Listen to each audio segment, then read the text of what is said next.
What's up, y'all? It's Zach Living Corporate, and you know what we do every single week. We're having real talk in the corporate world. We do that by what? Having authentic conversations with Black and brown thought leaders, activists, educators, executives, recruiters, entrepreneurs, anybody really who's willing to center underrepresented experiences in the workplace. And man, I'm just really excited because this week we have Howard Bryant on the podcast. Howard Bryant is the author of 9 books, the most recent being Full Dissidence, Notes from an Uneven Playing Field, and he's contributed to essays to 14 others. He's a 2-time Casey Award winner for the Best Baseball Book of the Year and a 2003 finalist for the Society of American Baseball Research Seymour Medal. The Heritage was the recipient of the 2019 Nonfiction Award from the American Library Association's Black Caucus and the Harry Shaw and Katrina Hazard Donald Award for Outstanding Work in African American Studies, awarded by the Popular Culture Association. He has been a senior writer for ESPN since 2007 and has served as the sports correspondent for NPR's Weekend Edition Saturday since 2006. In 2017, he served as the guest editor for the Best American Sports Writing Anthology. He has won numerous awards, as y'all should have heard by now. And he was a finalist for the National Magazine Award in 2016 and 2018, both for commentary, and earned the 2016 Salute to Excellence Award from the National Association of Black Journalists. In addition, Mr. Bryant has appeared in several documentaries, including Baseball, The 10th Inning, and Jackie Robinson, both directed by Ken Burns, and Major League Legends, Hank Aaron, produced by the Smithsonian and Major League Baseball. Mr. Bryant, welcome to the show, man. How you doing? I'm good. Thank you for having me. Thank you for being here. Let me start off by saying I was familiar with your work because, you know, I'm an ESPN consumer, but it was over the past few months frankly, like the past over a year or so of your coverage of Kaepernick's, but particularly the workout that had me really investigate your work and pre-order Full Dissidence. Can we talk a little bit about what prompted you to write this book and how you got to the title for the book? Well, I think that the first question is, I think time, got me. When you work on projects and when you write, it's an organic process in so many different ways. You don't really even know what you're going to be working on, but the environment around you begins to dictate an urgency, and things start telling you that, okay, these are subjects, as I always say, that if an idea comes and goes, it's really not that important. If it keeps staying with you, then you have to pay attention to it. And what was happening, I think, in this country, if you start to look at the accumulation of the election of Barack Obama, followed by Trayvon Martin, followed by Jordan Davis and Ferguson and Eric Garner and all of these different things that were happening, also then followed by Kaepernick and then followed by the election of Donald Trump. You've got so many issues here that you have to pay attention to, and especially as African Americans, you feel certainly that the racial component of all of these ideas hit you close to home. They're not just topics. It's not just a subject for you. Right. And I think for me, what was really becoming more and more clear was that they were all connected, and that the connectedness of it told you that there was something else happening that you needed to explore, especially to be more specific. I would think certainly the 2016 election made me re-examine the relationship that I had with my white friends and my white colleagues and the people I grew up with and all of these folks that you associate with, who in so many different ways would want you to believe, and that you would want to believe, were your friends for life, or that you had great relationships with, and that you had great professional relationships with. Right. And then you get to a place like this, election wise, and you start to see the gap, or when you start talking to your white colleagues about policing, and you start hearing how wide the gap is between you. And then you start looking at the gap as well between what was being said about America and its post-racial potential during the Obama administration. And then you go from that to this presidency. It just made me look at all of these different components as a Black man, and you had to start reassessing the relationships and what they meant and what it meant for me personally. You're absolutely right. I recall, it's interesting because I've had long-standing relationships with white folks, and I recall during the election, leading up to it, and then of course after the results, having certain conversations that I just made a presumption that we agreed about, or that I would just We're think on the that same they, side. right. And then you have a conversation, or you say something, and you say, you know, you have a point of view on something that's pretty pointed or matter of fact, and then not to get that same level of acknowledgement back, almost like, you know, you may say something like, you know, this is clearly wrong, and then, you know, you get back well, is it? I don't know. Like, is it really clearly wrong? Yeah, I mean, for me, the first moment of it was October 1st, 2008. And I remember this specifically because I was driving to Logan Airport in Boston. I was going down to Atlanta to go to Hank Aaron's house. I was interviewing him for my Hank Aaron biography, so I remember the date clearly. And I was on the phone with a friend of mine who I had known since we were in middle school. And she was, you know, she's a white woman, and I'm driving to the airport, and we were talking. And at some point, she sort of said out loud that Sarah Palin was far more qualified to be president than Barack Obama. And that stopped me. I almost drove off the road. That would have stopped me dead. Right. And so that was the first moment where it was like, you know what, you can't assume anything. And it really started to begin this reassessment.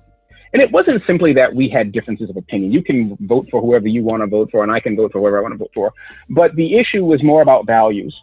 And it was more about what's being said and how white people are able to balance these viewpoints and the values of these people that they're supporting, and still be able to consider themselves great, great close friends with Black people. And it struck me that the reason why they're able to do this is because for them, race and politics and these things, they're just topics. It's just a subject. And they're like thought exercises, right? Well, exactly. And it may be more to them in some level that it's not just the topic because you care about the dolphins or you care about the environment or you care about whatever. Right. But what it is that they're able to coexist. They're not line in the sand, I can't hang out with you issues. It's like, okay, the thing that had struck me is the number of times that you've had people talk about during the impeachment, and they would talk about the end of democracy, and they would use these apocalyptic terms, you know, January 31st, 2020, the day democracy died. And then in the very next sentence, talk about, oh, you know, I can't believe how my Trump-loving friends are allowed, you know. I'm like, well, wait a minute. If you're able to break bread with these folks, and if you're able to just flip the switch that it's a difference of opinion, then it's not apocalyptic. Right. Apocalyptic means I need to make life and death choices here. I need to make survival or non-survival choices. That's what apocalyptic means to me. It means the apocalypse is coming. Right. And so for me, I was realizing that as a Black man and as a writer and somebody who thinks about these issues as more than just topics, I wanted to reassess the people in my life. And I wanted to reassess these issues. And then I think one of the things that in the book that was so important to me was in that reassessment. I couldn't help but keep coming back to the importance of where Colin Kaepernick fit in this in the first chapter.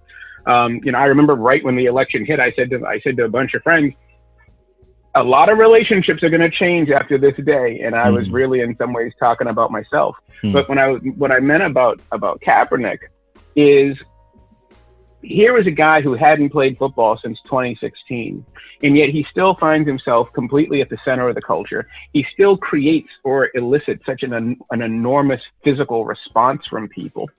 And my question in that first essay, What Colin Kaepernick Taught Us, was really to ask one major question. I mean, there's a bunch of different ideas in that essay, but one of the overarching questions for me was, why is it so important for this culture to destroy this man? It's bad enough that he's not playing football, but the fact that when Nike rehabilitated him with just a commercial, one 90-second commercial, you had people trying to boycott Nike. You had people burning clothes.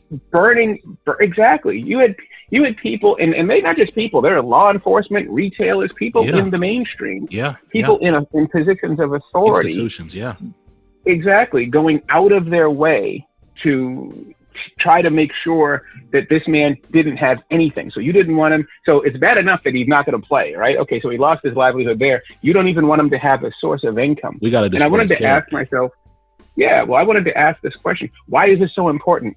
I mean, supposedly this is America, where everybody is able to have their opinions, and that's what makes us different from these other countries. That they don't lock you up and kill your family and do all these different things for disagreeing with government or disagreeing with institutions. Right. And yet you're trying to destroy him. You're not trying to take his life, but you're trying to take his livelihood. And that struck me as important.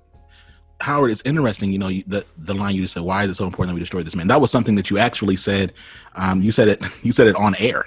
Stephen A. show. Mm-hmm. Yeah. So it seemed as if you were it was like you and I'm gonna say Bomani Jones were like, for me, the only black men I saw in media initially, right? So people came back, like other folks. Shannon Sharp came back, and he said I was wrong, but initially, you and Bomani Jones were the only black male voices that I heard in the sports space, like either defend or objectively discuss Kaepernick when the whole workout situation came up.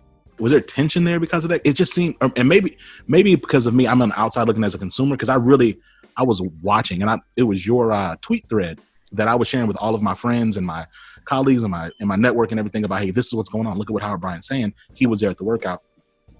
But it seemed as if you were like one of, again, two voices really not kind of following the same cadence of questioning Kaepernick's intent, questioning his motivations, questioning his ability.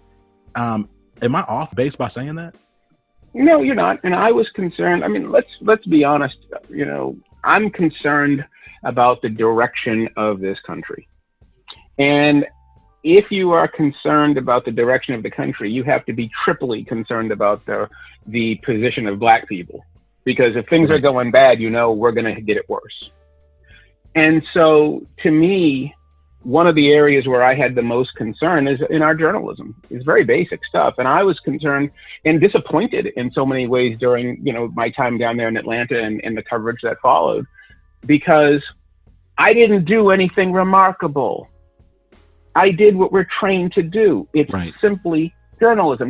But it shows you where we are in the culture. It shows you where we are as a country, that people treated that like there was some, like I went above and beyond the call of my job. I just did my job. That was it. The job was to go down there and find out what was happening and talk to people and find out what the deal was. That's it. It wasn't like it took any great deal of courage to go do that. You went down there, you talked to both sides, you found out what both sides' positions were, and you recognize, because we're not, stenographers, you don't write them both equally. You also put your brain into the middle of it and you filter out what is accurate, what is inaccurate, and sort of how this deal and how this workout fell apart. The problem was, and the problem is, of course, that Colin Kaepernick is a lightning rod in so many ways, but you also have a media that is so tilted toward the powerful. You've got rights holders, you've got relationships, you've got business relationships that are going to overwhelm in some ways the journalism. I had an interview the other day and somebody said to me, well, I think on balance, when you look at everything, Colin Kaepernick has really been lauded and appreciated and celebrated by media. And I was like, are you out of your mind? That's not true at all. I said, I find Colin Kaepernick's position to have been distorted from day one. Absolutely. Because every person that goes out there and talks about the military when Colin is talking about policing is inherently distorting his message. If you're talking about the, being American or un-American, you're distorting his message. I never felt like he was being treated fairly in any of this because the message kept getting distorted, and we're supposedly very, very smart people. So it's not that complicated a message. It's interesting because so to your point around distorting the message, even from the jump when he said, look, I'm protesting police brutality and white supremacy in this country. I don't recall anyone ever zooming in on the white supremacy part, like in the punditry or the media talking heads, right? Like we would zoom in on. Well, why would they? They're the bullseye. He's indicting them. He wasn't indicting police only. He was indicting them as well. And I think that one of the big issues that struck me in this entire sort of story, and also, you know, in one of the reasons for writing the book, was the fact that the idea from the course of my lifetime, all 51 years of it, the American flag was always a symbol of aspiration. Just like the Statue of Liberty is a symbol of aspiration. Yeah. Come here and you can do better. Come here and you can improve. Come here and you can go as far as your ability and talent takes you. And it was always aspirational when it came to race. You would even, you know, your white friends would look at you and go, yeah, I know it's not fair, but we're better than we were. And I know it's not, you know, this isn't right. And we've got a long way to go, but we're better than we were, right? That was always the message that was sent to me. Yeah. Yeah. Today, the flag is no longer aspirational. The flag is a symbol to be obeyed. And if you don't obey it, you are un-American, you're a traitor, you don't deserve anything. And that is a fundamental shift. And that is a fundamental shift that I would point back to 9/11. And so when you start looking at what this country is, if the attitude is, if you do not obey, then you are a traitor. What does that mean for Black people, where the rules and the laws have needed to be changed just to give you a shot at what we call the American dream? It puts us in an incredibly difficult position, and in a lot of ways, the position where you hear what the president has done along the Kaepernick story, which is to essentially say, well, maybe he doesn't belong here. It's to say that you aren't American. It's a very dangerous place. Well, no, you're absolutely right. And going back a second, I know one thing that trips me out is when folks say, you know, we're not what we were. We've come a long way. It's like, look, if where you started was y'all can't sit at a lunch table with us, y'all can't use the bathroom with us, and now we can, that's not a long way. And, you know, it's almost like if your team was, I feel like Bomani Jones said this example like years ago. It's like if your team was like 0-16 last year and now y'all are like 2-14, it's like that. There's been progress, but is that really something that we want to celebrate? Like we have so much further to go why are we even talking about this? Let's just continue. Well, and also, do I consider it progress because you're willing to treat me like a human being? What did I actually earn? That part. What have I done? I mean, what has been earned here? What has been gained? So this conversation isn't between you and me. This conversation is between you and you. Mm. You know, this conversation is between you not giving me rights, and you creating a culture that denied my rights, and you relenting a tiny bit so now I get a little bit of rights, but my situation hasn't really changed. Right. This is between you and the mirror. So in your book, you talk about the role that fear played in NFL players not supporting Kaepernick in his protest, right? And this was interesting to me in real time. Because I'm a younger professional. I can't say I'm young, Howard, because I'm 30. So I'm not like young, but you know what I mean? Like I'm younger. So yeah, you're pretty young. I'm pretty young, right? So I'm moving around, and this was a few years ago. So I'm in my mid 20s, and I'm looking at I'm looking at all this in real time. And I'm like, oh, these are millionaires, right? Like, why are they not, you know, they have acts in my mind. Cause I'm in my mid 20s. I'm making like, I don't know, like $60,000, $70,000. Like, so I'm a quote unquote average guy, and I'm confused because I'm trying to figure out why it is that they're not speaking up. But in your essay, you highlight some of the differences between like power and money. Can we talk about that a little bit more? Because I think it's easy for folks to presume that if you have money, you naturally have some amount of power.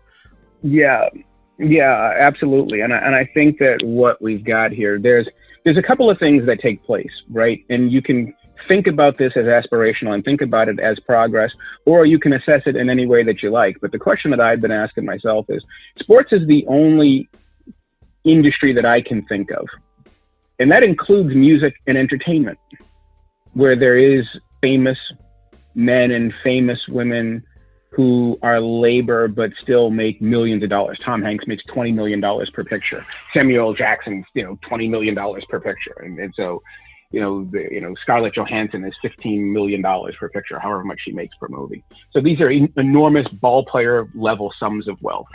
But sports is the only occupation that I can think of where we have this assumption or this instinct that management and the front office is supposed to resemble the workforce.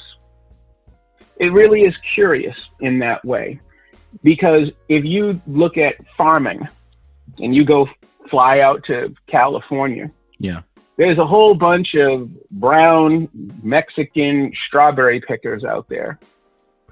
And nobody is looking at them and saying, well, damn, the workforce is 70% or 80% Latino. How come the management isn't 70 or 80% Latino? Yeah. If you go to a strip club, there's a whole bunch of women out there making a whole bunch of money for the building, but nobody is saying, well, how come the women don't run the business?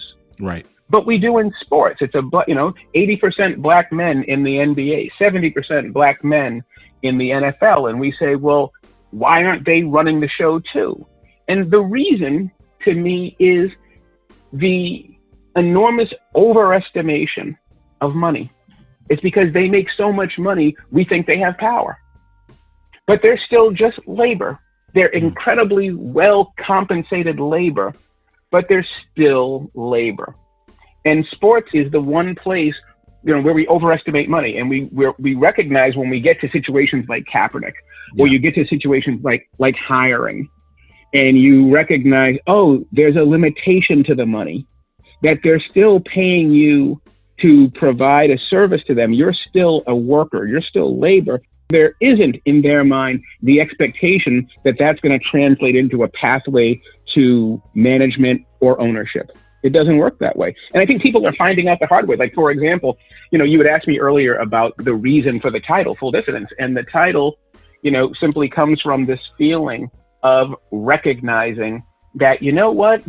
It's not going to necessarily happen for me the way they've told me if I do all these right things. And I think the NFL coaches are sort of having that full dissidence moment in their occupation. They're realizing that no matter, how many Rooney rules you have, or how many assistant coaching jobs and how much experience I have, that pathway may not exist for me. And I think from a working labor occupational standpoint, it's a cold bucket of water in the face. I agree. Of course. I think it's interesting because we have been, I know that I was, by my teachers, by black, brown, and white folks alike, that, if you're good enough, you can outperform racism. You can outperform. Yeah, exactly. Bomani brought up that point as well, that nobody has ever outperformed racism. And that, if you get enough dollars, that financial capital will eventually translate into some form of white capital that you can, leverage to get. That you get a seat at the table. I remember when I was working on the Heritage, I had a fantastically honest and frank conversation with Al Sharpton about this. And we're in his office in New York, and we're talking about this, and and it's a despairing conversation in some ways, because you're realizing, okay, well, where is the pathway? And I finally said to him, I said, well, Rev, maybe Michael Jordan had it right. Maybe, for all the criticism that Michael Jordan gets, maybe Michael Jordan realized, even though he is an owner, he recognizes that there's not an open pathway to ownership, and you're not necessarily going to get a seat at the table. So maybe the goal is to simply get as much money as you possibly can. That money is the one thing that they're willing to give you. They're not going to share the power, but they will give you the cash. So maybe you should work on getting as much of that as you can, and that's going to buy you at least the individual and the family freedom to live a better life. Right. And Sharpton said, well, you're right, but you're still a coward, even though you may be right. That still makes you a coward. I'm gonna keep it a bean with you, because I was talking to my people, right? And I said, dog, Howard Bryant is a real one, dog. Like, he's out, and you're right. You're saying that you were just doing your job. You were just doing your job by going out there reporting the facts. But doggone it, man, you was looking like Fred Hampton in these streets, man. You was like, you the only, like. Well, and that shows you where we're at, though. It says less about me and more about us. The system. Yeah, no, you're absolutely right. I do feel like we're able to see the capitalistic jig really clear in sports. But do you believe that that it's exclusive to sports? Or do you think that that the patterns that we see in terms of how these systems are how they work together in certain ways transcends just like the sporting arena? No, I think that one of the reasons why I did Full Dissidence was because there's so much overlap that you needed to pull outside of sports. That what was happening in sports is the exact same thing that's happening in the culture. And the difference is the reason why it was important to pull some of these ideas out of sports is because people treat sports like it's the toy department. They don't treat it seriously. But yet if you took some of these exact same ideas and brought them into the workplace, into the corporate, into the white collar, then people might look at them differently, and people might view it as, oh, now this is serious. You know, the reason why you don't look at it very seriously in sports is because, one, sports is entertainment for a bunch of people, and two, we dismiss sports because the players make so much money. So it's almost as if, well, because they make money, they can't have any grievance, any gripe, any concerns, any thoughts, any contributions. So absolutely, I think these things are overlapping each other. And one of the most important ways that they're overlapping is the way that the corporate side and the military side know how important sports is, because you've got so many gazillion channels on TV now. You've got so many different ways that the culture is separated. Sports is the one place where everybody's watching the same thing. You watch the Super Bowl, you still got 100 million eyeballs on one event, and it's not the Tonight Show anymore. It's not, right. It's not the old days where everybody's watching MASH or Happy Days or All in the Family. But when it comes to sports, people are still watching, so they know that's where the eyeballs are. So sports becomes actually more important. There's a reason why when you're watching the NFL, you see all the flags and the flyovers in the military and all that, because the military is actively using sports as a recruiting tool because there are so many people looking at it. So you talked about 2008. That was certainly a pivotal year. I think about 2008. I also think about 2016, right? You had the end of an era with Obama of this post-racial utopia. And this... Which it wasn't. Thank you I appreciate that, because there'll be folks, however, who won't pick up on the sarcasm. So thank you. And then we had the formal election of Trump, right? And Kaepernick was in the forefront in the concept of his protest. The ongoing discussions about policing, a lot of those conversations became more in the center. Ta-Nehisi Coates and his writing also became more like actual talking points. Like, it was an interesting year for Black folks. And as someone who is in professional services as a consultant, I can say that you could really see the tone of the workplace shifting too, because again, we don't live compartmentalized lives. Like, like you just talked about sports permeating and everyone looking at it. And even if you're not a sports fan, those topics are coming more and more mainstream.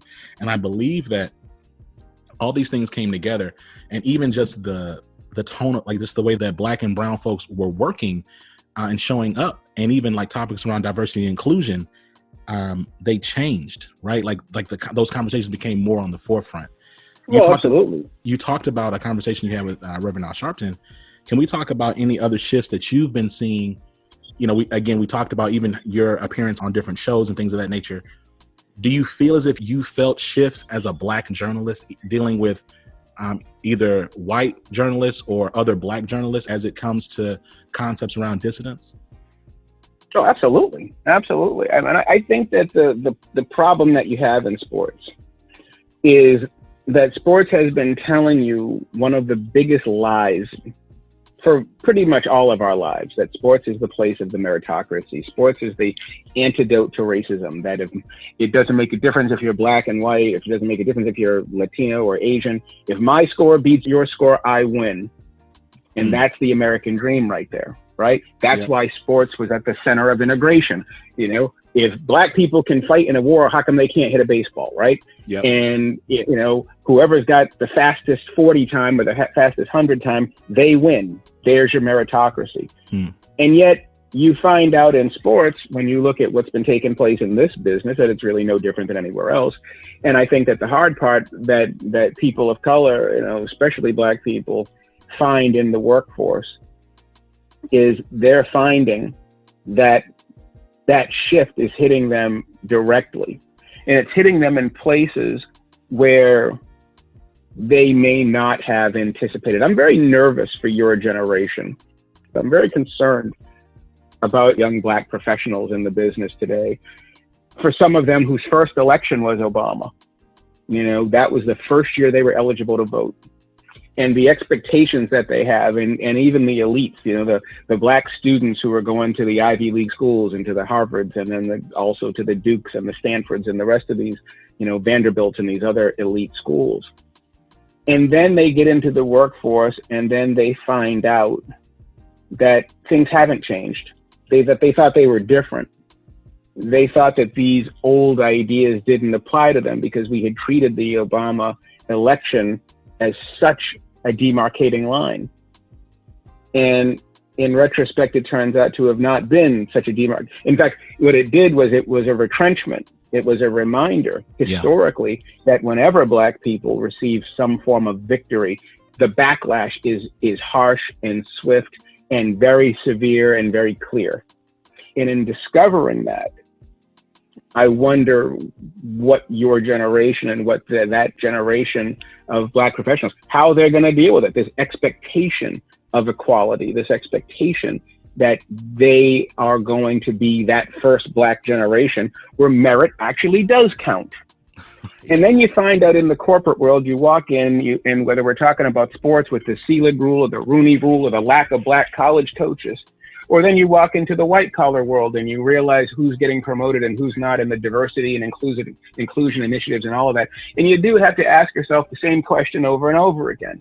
And that is, if you need a policy to tell your bosses to not even hire, but just to interview people, right.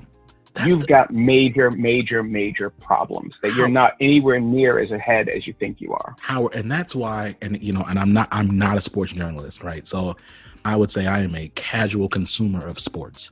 But that's the Rooney Rule, just from like a human capital change management, because that's my space, right? So just from like a business perspective, I found the Rooney Rule to be disingenuous at its heart, because it's like, okay, you're just saying that we have to interview people. I don't believe that correlates to you actually hiring more people. And we have tons of evidence, and we've been in it's like the Rooney Rule continues to come up every handful of years about, how effective is it really? And yet we haven't changed it. But it's like, you creating some formal rules to interview typically black men for these coaching roles doesn't actually address the heart of the matter, which is that you don't inherently see these individuals as leaders of people. The question is, for the corporate world, and I've asked this question numerous times when I do these types of stories, are you grooming me to replace you? Because if you're not grooming me to replace you, then all of this is performative. Do you look at me and are you willing to have me be the face of your institution? That is not a hard question to answer, but it's a very hard question to acknowledge. It is. Because the answer is generally no. I have made this argument to people, and people don't like it because, they think it's too political because they don't want to confront their own history, but you can just look it up. It's not hard. I've always told people that if you are anti-big government, you are anti-black. And people say, oh, no, I'm just a libertarian. And I say no, which is also my way of being direct, because anti-big government is a clear Republican platform. That whether you're black or white, if you are a Republican who supports the shrinking of government, chances are you're a racist. That's right. And why would I say that? I say that because historically, if you look at hiring patterns since the end of World War II, the federal government built the middle class, the black middle class. The federal government, in terms of hiring, in terms of civil service jobs, the federal government built the black middle class. And as you start to shrink those positions, you shrink the black middle class, whether you're doing it by design or whether indirectly the end result is the same. And what I'm getting at here for your space is that the private corporate sector still does not routinely and prominently hire and promote black people. That's right. It still doesn't. And so if you're going to cut the number of government jobs, whether it's state, whether it's federal, post office, whatever you want to call it, you are actively crushing the black middle class. This is the reason why these diversity and inclusion initiatives are so important, because this corporate world is not making those hires. And because they're not making those hires, and because they can't be compelled to make those hires, you are at the mercy of what you may want to call progress or what we know to be lack of progress. So at some point, like for example, I went, and I think there's an anecdote. Yes, there's an anecdote in the book about this, that I was at a diversity and inclusion event in Boston. Yeah. Yeah. And all these CEOs sat down, and it was amazing. The first panel had a group of really well-prepared women making their pitches about, some of their initiatives that they're working on. And they were all so prepared, and it was crazy because they were incredibly polite. They were incredibly well-dressed. They knew that this was a shot to be on a major stage, talking to major players in their industry at the Federal Reserve Bank of Boston. And they didn't interrupt each other, and they all did their presentations, and it was, I understood it. It made sense. And then the next panel were the CEOs, and it looked like a country club. They were all wearing their suits, but they weren't necessarily, I don't even know if they were ironed. I mean, they just showed up because they're the bosses. They were in charge. Some of them wore ties and some of them didn't. They did not look at this like they were showing to this audience of Black and brown women. They weren't. It was very chummy, and they sat down and they yucked it up with each other, and they cracked jokes and interrupted each other because they were the bosses. They were in charge. And one of the most remarkable things that came across this entire event was when one of them talked about diversity and inclusion and promotions, and talked about how it was easier for them to promote white men because if white men in their offices didn't get jobs, they were going to make the biggest noise. They were going to complain the most. They were going to be the most disruptive. Yeah. And the Black women and the white women in the business were less likely to complain, which made it easier to pass them over for jobs. And it was a stunning, absolutely stunning admission at a diversity and inclusion seminar. At an actual target for this particular space. Exactly. And here was the beauty of this, which is obviously heartbreaking and painful, but it was the beauty of it. It was said so matter-of-factly, they didn't even know what they were admitting. They were essentially admitting that, no, we're not, we'd like to hire you, but we know, because they were taking the path of least resistance. If I promote this guy or this woman, then this guy is going to complain and be disruptive, so I might as well give him the promotion so at least I can have harmony. I can have the appearance, at least, of order. It's essentially almost like the corporate indictment of Martin Luther King Jr.'s white moderate. Yes. Order over justice. As long as nobody's mad and nobody says anything, everything's cool. Yes. And it's like, no, wait a minute. You're contributing to this by having no courage. And by the way, if you're the boss and you've got a disruptive employee, he's insubordinate. You've got the power to do something about that. And that's the reason why that chapter in the book is called The Mediocre White Boy, because these guys are protecting each other at the expense of your advancement. Man, your book collects a series of pieces, all of them powerful. The byline through many of them I read was this concept of like self-erasure, right? So there were multiple instances where athletes would say, I'm not Black, I'm this, or I'm not anything, I'm just me. I see a similar pattern for well-to-do Black professionals, like executives. I've literally met folks who will say, well, I'm not just Black, I'm also a tennis player, or I'm just me, that's part of who I am, but I'm a complex person. Or one of the biggest problems that we have in our business, and then when we talk about ourselves, is the idea of what Blackness is. And we do this to ourselves. And when we do it to ourselves, then that gives white people license to do it 10 times worse to us. And when you watch, film, and you watch Hollywood and you watch everything, they essentially assume there's one Black experience because we attack each other so often on authenticity. And, one of the reasons why I did this book was because I felt like there was an opportunity to talk about certain elements of the Black experience that never get discussed. I mean, one of the beauties of Ta-Nehisi Coates' writing is he writes very specifically about a very specific Black experience, his experience, in Baltimore and as a professional. And he writes about being Black in Black communities. The same is true for a bunch of other writers. But one of the areas where we never really talk about is that post-1960s, post 1950s aspirational, black families who made that decision, the same decision that white people made, whether it was white flight or black flight, that I'm going to take my kids out of the black community and move them into the white spaces. And what happens to those black kids who grow up immediately and always as the only black kid in class? You're the only black kid in the first grade, you're the only black kid in the 12th grade, right. And you essentially live in a world of whiteness.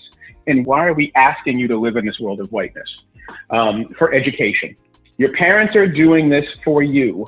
They're doing this because, like in my case, when we left Boston, you were trading the physical violence of a tough neighborhood for the emotional violence of being the only black kid in a room full of white people. So eventually, as that toll begins to mount on you, you enter these white corporate spaces and you recognize very quickly the price of being black and the anti-blackness that you're surrounded by. And sometimes you hear, or a lot of times, this becomes the price for you to advance, not to be black, not to talk about being black, not to be proud of being black. You hear black people say this all the time. Well, I don't want to be a black writer. I just want to be a writer who happens to be black. Yeah. What on earth does that mean?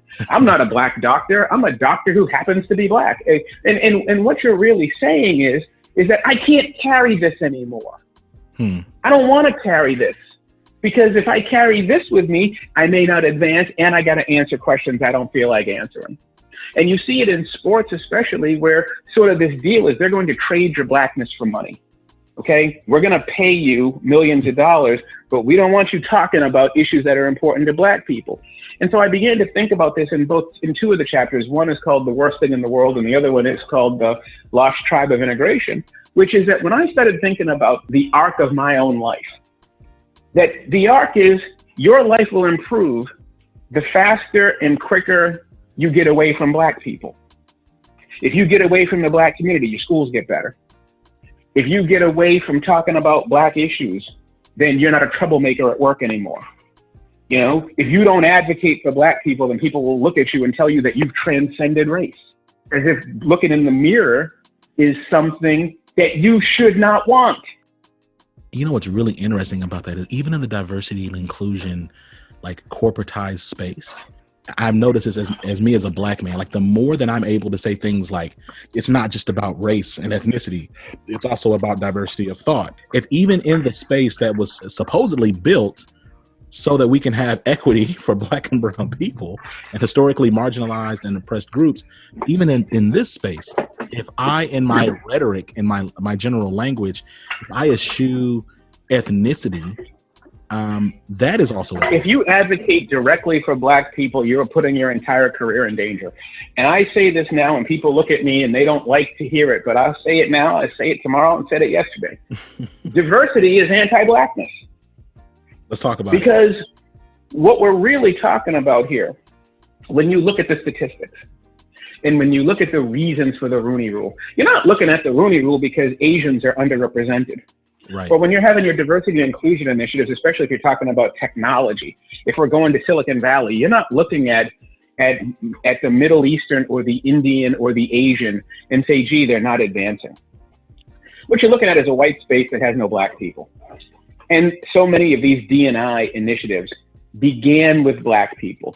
It was about black people. It was for black people. But when you do something directly for black people, people get offended. They get mad. They don't want to hear it. They feel like, well, what are you giving them special treatment for? Well, because you gave us the special treatment of not letting us play. You've been giving us special treatment since we got here. It's just not the special treatment that is a positive special treatment. It's negative, but it's still special. So what has happened in these spaces now is to minimize the idea that you're giving black people special treatment. Now you just talk about non-white male treatment. But non-white male treatment does not necessarily address the inequities for black people specifically. Right. So D&I suddenly becomes hiring white women. And so white women who are often part of the patriarchy, who are always second on the food chain, who can marry into wealth faster than everybody. And if you look at your statistics, marrying into wealth is still the fastest way to become wealthy. Yes. The most reliable way to become wealthy isn't going to college, it's to marry into it. So now when you start to look and your demographics change, now all of a sudden we had 89% white men in a given position. Now it's 69% white men in the position, but it's 29% white women. What does that actually do for Black people? So you've got your diversity, but you haven't helped Black people. Right. You haven't helped the people on the bottom who were supposedly the target of this initiative. But you've got your diversity. You know, you've got 7 white men, 2 white women, and one Asian man. But what does that do for the person on the bottom? It didn't help them at all. Yet your numbers are different. And you can say we've improved diversity by 30%. But what happens to me? You haven't helped me at all. So we typically have sound effects, Howard, but you've been so fired. I'm not even trying to dilute what you've been saying. So do you ever imagine a world where marginalized communities collectively go full dissidence in their places of work? And if so, what in your mind would that look like? Well, the answer is no, because you got to eat. Right. I mean, the answer is no, because eventually, when you start looking at the actual numbers, the numbers tell you that they're so overwhelming that there's only a few of us who are going to be able to succeed.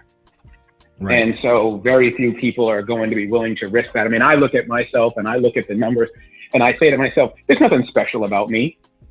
Then you look at the actual number of Black people who have my job and you go, man, yeah, come on, Howard. Yeah, wait a second. On second thought, there is something special because you're one of the few people who actually has a platform, who actually has a chance to say something. Man, I'm serious. I'm telling you, man, I'm not joking. When you got up on there and you start talking like that, me and all of my friends were like, yo, it's going to be the last time we see this dude up here.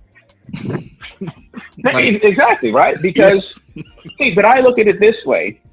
ESPN hired me to do this. They didn't hire me to act like Bill Simmons or to act like Rick Riley or to act like Stephen A. They said, you go out and do what you do best. That's now, true. Yeah. Obviously, when you're going to do this, when you're going to say these different things, it goes back to what you were saying earlier about, do you want diversity of color or diversity of thought?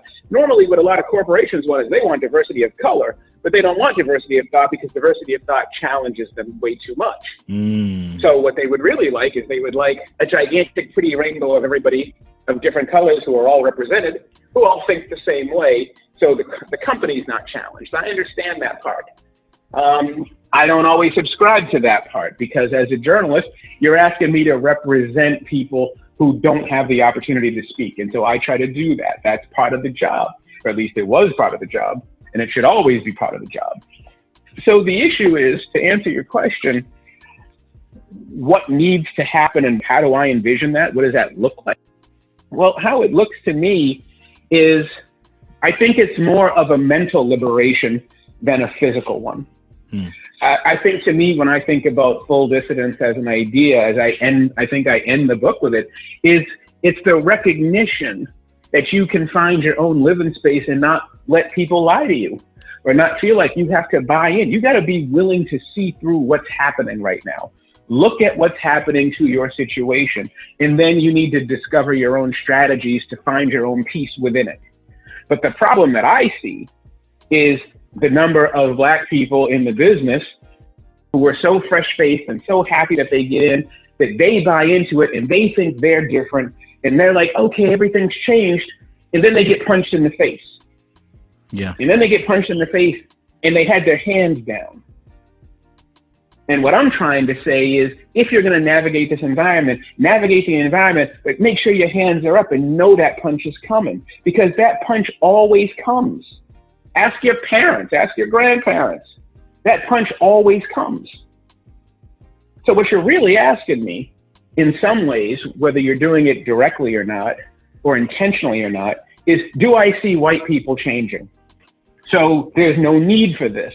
And the answer is no, I don't see that. What I see, and that's one of the reasons why in the book I say it's not a survival guide, it's simply what I see.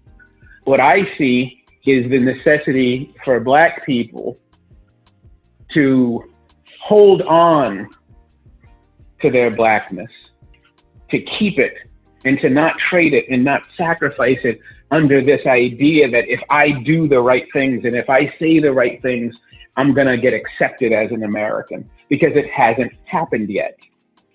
That's the big thing for me, is that you look at you go watch a movie like Glory or go read the history of, Black participation in warfare, that if you fight for your country, or if you win the medals, or if you build the charter school, or if you give the money to whatever foundation, that you're finally going to get accepted. And it goes back to what you were saying. It's that whole idea of outperforming racism. I guess the best way to say it is, what is full dissidence? Full dissidence is the recognition that you cannot outperform racism. That's what it feels like to me.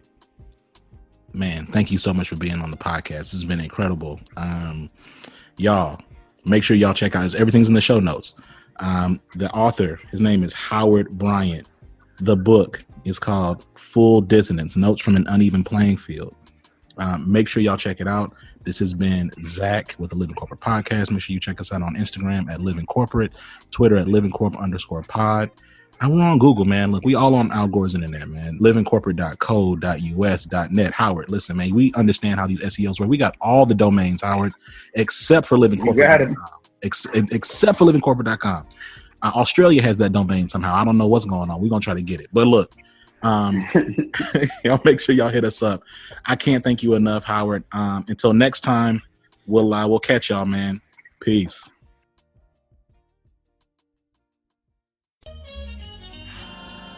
Living Corporate is a podcast by Living Corporate LLC.